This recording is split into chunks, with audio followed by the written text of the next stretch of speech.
I'm Shafiq Qureshi. I'm going to talk about the PTE students. Last time, in my previous video, I dealt with one task that was the part of the speaking module, and that was the repeat sentences. So, where we had to listen to the sentence and then we repeated exactly in the similar way. And now the situation is a bit different. So now the task which I'm going to deal with, that is a part of listening module. As you know, in PTE, Pearson Test of English, the number of tasks are 8. And this task which I'm going to deal with, I'm going to discuss is right from dictation, and this task is comparable to or similar to or compatible to the task in speaking, which is called the repeat sentences. But now, instead of repeating the sentence, we have to write the sentence. This is called the write from dictation.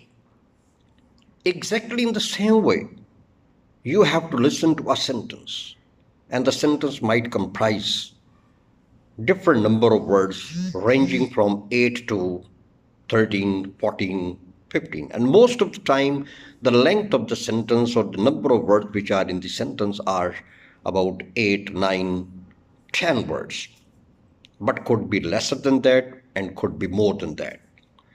Whichever is the number of, so all the entire methodology is the same as you came across in the previous task, but now you have to write down the sentence. So you see that writing is not compatible or not similar to that of the speaking. In writing, we have to follow different rules and regulations. So the first and the foremost thing is to listen to the sentence carefully with concentration. And again, this is a matter of comprehension. How far you can understand or how far you can comprehend the sentence, and write the entire sentence down on your erasable notebook pad, which is presented to you, which is handed to you at the time of examination. You write the entire sentence on the piece of paper on the notebook pad and then transfer it or type it on the computer, because in the examination you are provided with the computer along with the keyboard. So you just type the entire sentence. After you have written or just typed the entire sentence, now your task actually starts. Most of the people think that I have just typed the sentence, now they just uh, send it. And this is actually, they err on the fundamental point, so this is the wrong thing. So once you have typed the sentence, now actually you feel that your task has actually been started. Now you just read it and see, are all the words which you have put in a sentence are according to the context? Is there mutual agreement among the words which have been written in the text, in the sentence? For example, in speaking, the speaker will not pronounce or will not give stress to the ed or d which put at the end of the word in the past tense or in the past participle, in the past or in the past participle. Past participle means the third form of the verb. The d or ed is not pronounced, is not spoken, or is not given stress by the speaker. So even, for example, he says that the chair has been broken. So I was utterly incapable. I was not in a position to listen to en. So I just write broke because I felt that the broke has been used by the speaker. But as a matter of fact, the word is broken and en is not been listened by me. So if I just look at the context, has been. Definitely it's a passive, so third form of the verb would be used there. For example, if I say, few days ago, I studied a lot. So I studied a lot. So I just say that I studied. So studied in IED. I just listened to the word which I perceived, which I could listen, that was a study. But if I just look at the context, so I would come to know that it's not the study. It's a studied because IED was rendered silent by the speaker. The speaker would not give sound to IED. I just write the study and I heave a sigh of relief that my sentence, my word has been correctly used there or written there. But as a matter of fact, if I just look at the context, it was not the study, it was studied.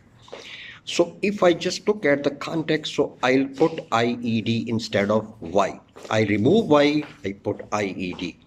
So likewise, there are most of the plurals which end in ES or S. If I just, for example, I went to the market and purchased a lot of books.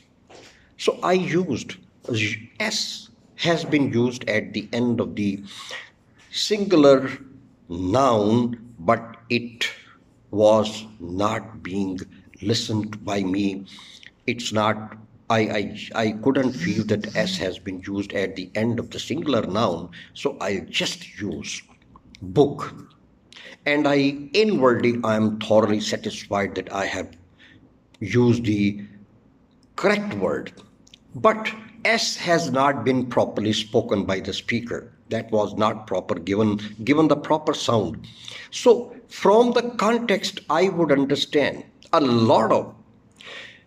with a lot of, I can't use singular noun. I have to put ES at the end of the singular, S at the end of the singular noun. So ES or S I have to put, and S has not given the proper sound. So likewise, if I say this room is bigger than that one, now the word which I could listen was big than. But if I just evaluate the text or context, if I just look at the context, so I can't use big than, because big is an adjective, and adjective I use comparative adjective. So I have to put ER at the end of the adjective. Bigger, it's bigger. So R is not given proper sound because R is preceded by a vowel. It would be rendered silent. But the context would tell me it's not a big, it is bigger. ER will also come, will put ER at the end of the big. So this becomes the comparative adjective. In the comparative adjective, we can't use big or bigger. We have to compare it with some other thing. So I'll put than after bigger than. Although I couldn't hear ER sound properly because this was not given the proper sound or given the stress by the speaker. And there are so many homonyms. Homonyms are the words with different pronunciation, with different spellings, with different meanings. However, the pronunciation is the same. These are called the homonyms. For example, if I say add, it could be add, AD, it could be ADD. How would I know that is it add, AD or ADD? I would understand it from the context. For example, if I say, I gave the ad in the newspaper. From the context, I would understand that this is not actually ADD. It is AD. If I say, if we add all these tables, they become equal to 100. So here I'll use the word ADD. For example, if I say arm, ARM, arm, ALM, arm, both are the homonyms with the same pronunciation. But the meaning is entirely different. How would I know it is ARM or ALM? I'll understand from the context. For example, that man is quite generous. He always ready to give alms to the poor, to the poor. So here it is not ARM. It is ALM, ALM, arm. And if I say a laborer injured his arm during the course of his working on the machines. And here injury, it's not ALM, it is ARM, ARM.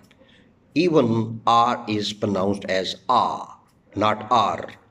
Okay, so if I say fork, F-O-R-K, fork, F-O-L-K, fork, same pronunciation, they are the homonyms. I need a fork to cut a piece of meat. If it is F-O-R-K, how do I know that it's F-O-R-K? From the context, I understood that it is F-O-R-K. If I say that few days ago, I listened to a folk music. Now it's not F-O-R-K, it is F-O-L-K. Now from the context, I understood that this is F-O-L-K, not F-O-R-K. So these are the fundamental things. These are the things which you have to keep in mind while going for right from dictation, and you come across about 5-6 sentences. You have individually you have to listen to the sentences and write them down, and again you have to send that.